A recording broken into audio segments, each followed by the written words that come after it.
Hey guys, M2 Collector here with another figure review. Next up is the Hasbro Marvel Legends Series X-Men Bonebreaker Build-A-Figure Wave. This is Marvel's Havoc, or Alex Summers, one of the Summers brothers. Brother to Gabriel Summers' Vulcan. So this figure we've kind of seen before in a very similar costume here, which is, God, when did this figure come out? Which wave was it? Was this the Juggernaut wave? Man, I don't even remember, but it was years ago. Not exactly the same, but similar.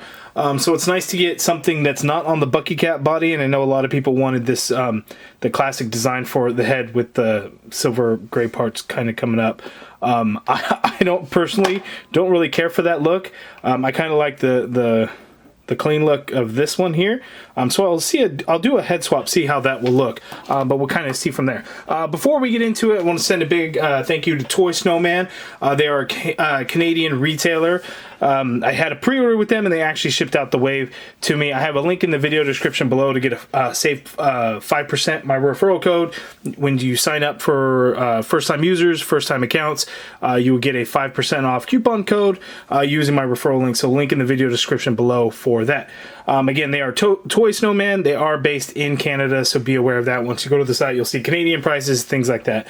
But here we have Havoc, some awesome new accessory pieces and energy effect pieces, things like that. Some kind of Build-A-Figure piece there. It looks like a barrel piece or a couple of barrel pieces. Artwork by David Nakayama of Havoc, looking really cool there. Back of the package, same thing. The bio reads, Alex Summers, aka Havoc, fires superheated plasma from his hands to devastating effect. A veteran hero and leader, he longs to step out of his older brother Cyclops' shadow.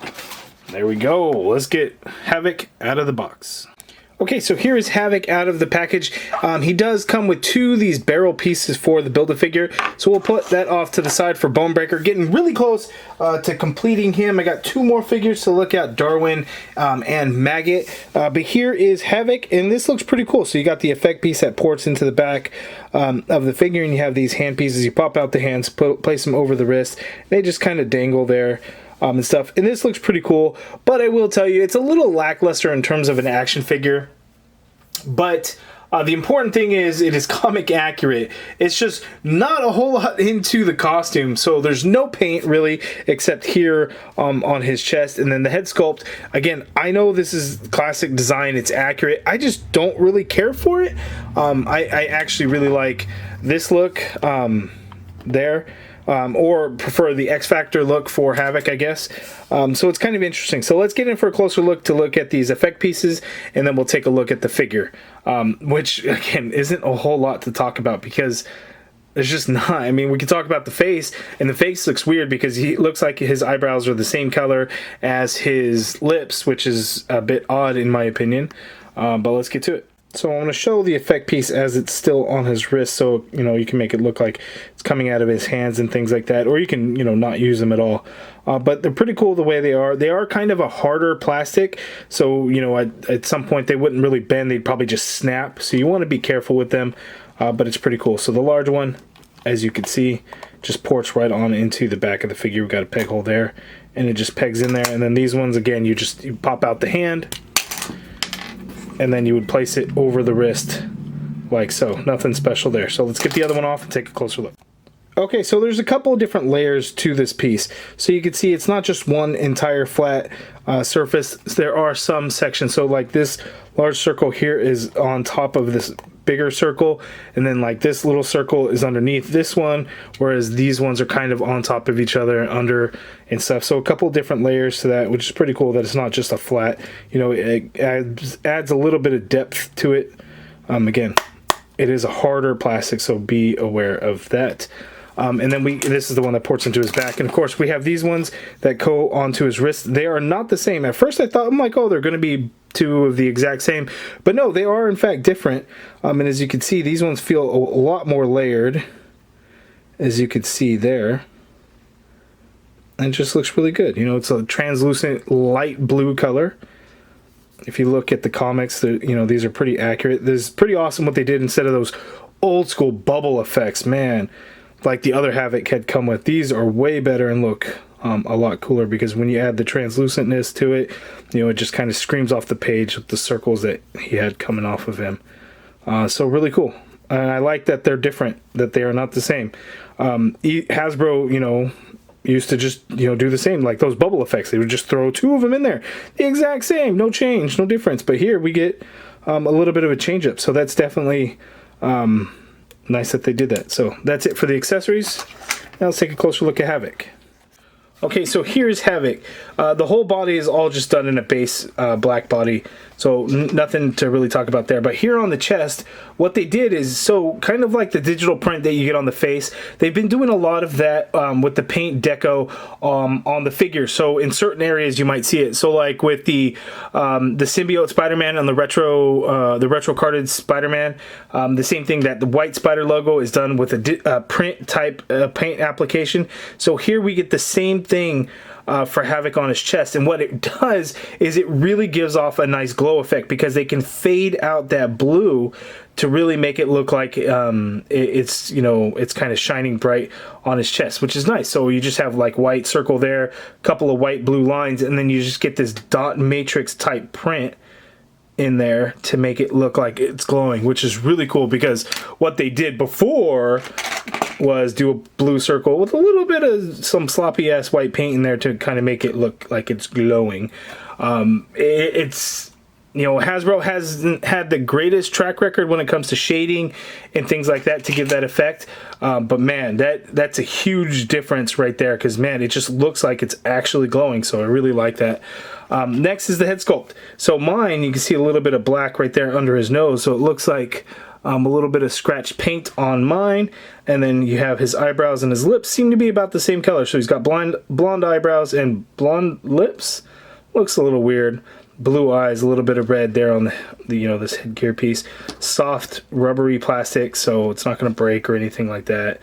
You know, you probably want to be careful you don't pop the glue off, but yeah, there it is. I mean, it's very accurate. I honestly don't care for the way it looks. I think it looks a little goofy. That's just me. I really actually like the way this looks. You know, if only we had this head sculpt with some updated paint apps, because that's some derpy eyes you got there and not the greatest. But I will swap the heads. I'm sure you can kind of pop them on and off, and we'll see how that looks. But yeah, again, not a whole lot to the figure. Not a whole lot at all.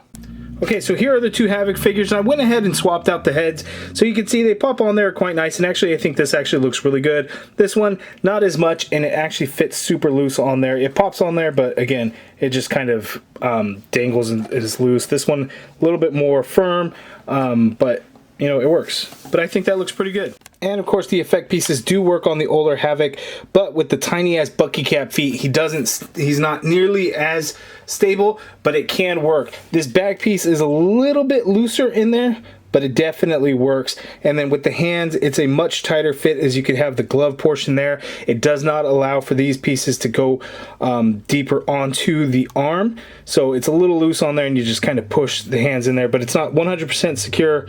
But I think that works, and that actually looks pretty damn good.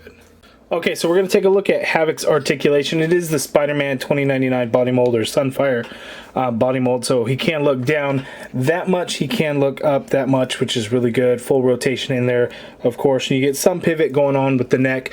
We can get the arm to go out that much. That feels like it should be more. There we go. We can get the arm to go out all the way. Full rotation, and he does have the butterfly joints with the smaller shoulder ball, so you can get that butterfly joint to go way, way back.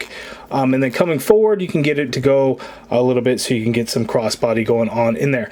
Upper bicep swivel, double jointed elbow with pins, because again, this is an older body mold, so you get that much bend at the elbow. Wrists swivel, and they do hinge, and he just has fists is all he comes with. We have an ab crunch, so he can crunch forward that far. You can crunch back that far, which is not bad. We have a waist swivel in there. Legs go out that far apart there. Can kick forward that much. Leg doesn't really go back. Upper thigh cut in there. Double jointed knee like so, which works really well. You have calf swivel in there. Foot hinges all the way down. Hinge up. Ankle pivot, pecals at the bottom of the feet. And I don't know if this is going to be on everyone's, but my knees are gummy as hell. So he kind of looks a little funky when standing up, the lower legs.